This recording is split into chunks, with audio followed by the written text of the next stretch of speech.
163 নম্বর বুথে আজকে চিলেডিঙ্গি পঞ্চায়েত হারুয়া গ্রামে আজকে মাননীয় মুখ্যমন্ত্রীর উন্নয়ন দেখে আজকে আমাদের তৃণমূল কংগ্রেসের সামিল হলেন।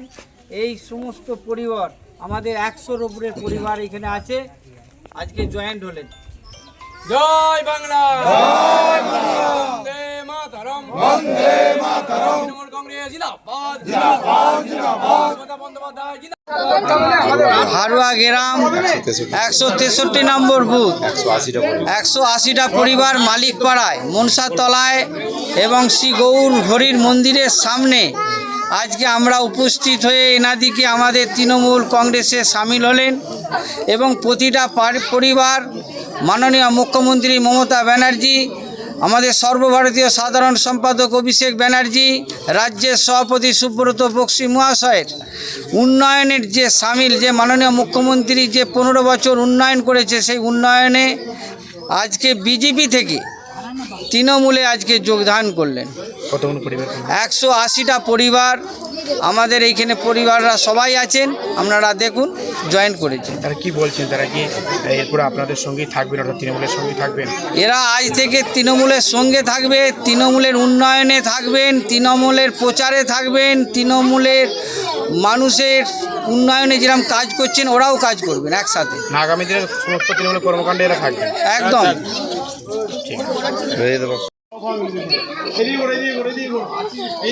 করছে, কারণ মহিলাদের হাতে কিছুই পয়সা থাকতো না যে একটা বাচ্চাকে পেন কিনে দেবো কি খাতা কিনে দেবো, কিন্তু দিদি এই বছরে 3-4 বছরে আমাদের অনেক হেল্প করছে, তাই আমরা তৃণমূল কংগ্রেসে যোগ দিয়েছি। এর আগে তো 5 বছর বিজেপির বিধায়ক ছিলেন, সে কোনো হেল্প করেনি না, কোনো কিছু সাহায্য পাইনি। দিদির কাছ থেকে আমরা প্রথম ভাণ্ডার, লক্ষ্মী ভাণ্ডার পেয়েছি, অনেক আমাদের মানে সাহায্য হচ্ছে আমাদের গরিব ফ্যামিলি নিয়ে। তৃণমূলের উন্নয়ন দেখে তৃণমূলে সামিল হয়েছে, যোগদান করেছে। কি নাম আপনার? তনুশ্রী। কোন জায়গা থেকে এসেছেন? হারুয়া। চলে গেছে 2 মিনিটের মধ্যে ঢুকে যাচ্ছে। দেখো কতগুলো পরিবার জয়েন করলেন আজকে? 180টা। দাদা গতকালকে জয়েনিং ছিল, আজকে আবার পুনরায় জয়েনিং, তো এর ফলে কিন্তু ভোটের মুখে কিন্তু আপনাদের দলের কিন্তু শক্তি বাড়ছে। তো আজকে কতগুলো পরিবার জয়েন করলো এবং কোন জায়গা, এই জায়গাটা একটু যদি ডিটেলসে বলেন। চিলেডাঙ্গি অঞ্চলের হারুয়া গ্রামের 160 নম্বর বুথ মালিকপাড়া, এখানে প্রায় 180টা পরিবার।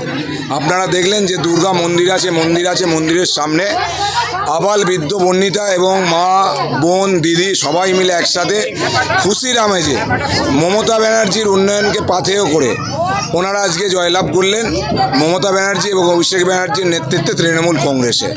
শুধু আপনাদেরকে একটা কথা বলবো, আপনারা দেখেছেন গতকালও চিলেডাঙ্গি অঞ্চলের 130 নম্বর বুথে যোগদান হয়েছে। আজকে 160 নম্বর বুথে আমরা 180টা পরিবার যোগদান করলেন। এটা আপনি যত দিনের পর দিন যাবেন, বিমান ঘোষের যে উন্নয়ন স্তব্ধ করে দেওয়ার পুরসুরা ব্লকের চেষ্টা এবং পুরসুরা বিধানসভায়, তারই প্রতিবাদে সাধারণ মানুষ মমতা ব্যানার্জির উন্নয়নকে এবং মমতা ব্যানার্জির প্রকল্পগুলোতে বাড়িতে পাচ্ছেন উপকার পেয়ে একের পর এক মানুষ বিজেপি থেকে মুখ ফিরিয়ে নিয়েছে।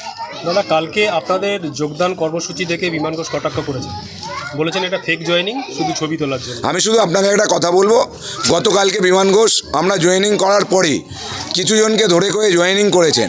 তাদের জয়েনিংয়ে দেখবেন যেই মহিলা জয়েনিং হয়েছেন আমার দিদি, সেই দিদি বলছেন যে আমরা কোনো দল করতাম না, আমরা আজকে বিমান ঘোষের এখানে জয়েন হলাম। কিন্তু দায়িত্ব নিয়ে আপনাকে বলে যাই, গতকালকেও যিনি বিমান ঘোষের বিরুদ্ধে মানে যেই ফ্যামিলিগুলো জয়েন হয়েছে তৃণমূল কংগ্রেসে, ফেসবুক দেখবেন তারা বিমান ঘোষের সফর সঙ্গী ছিলেন বিভিন্ন প্রোগ্রামের।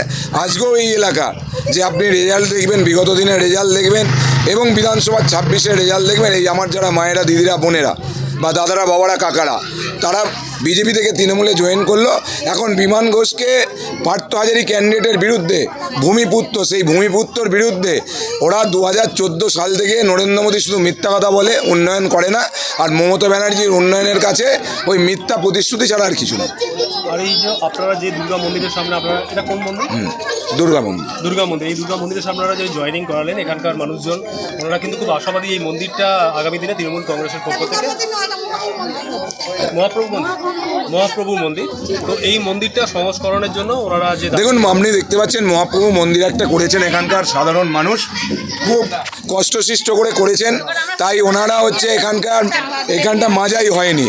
ওনারা আমাদেরকে বলেনি, আমাদের এখানকার আমরা এসেছিলাম, এখানে যারা নেতৃত্ব আছেন সেই নেতৃত্ব বা এই এলাকার যারা সমাজসেবী আছেন, খোকন মল্লিক থেকে শুরু করে আরও সব যারা আছেন, তারা কথা দিয়েছেন যে এই মন্দিরটা আমরা আগামী দিনে এই এলাকারই চিলাডাঙ্গিবাসী কথা দিয়েছেন যে আমরা এই মন্দিরটা একটু মাজাই করে দেবো।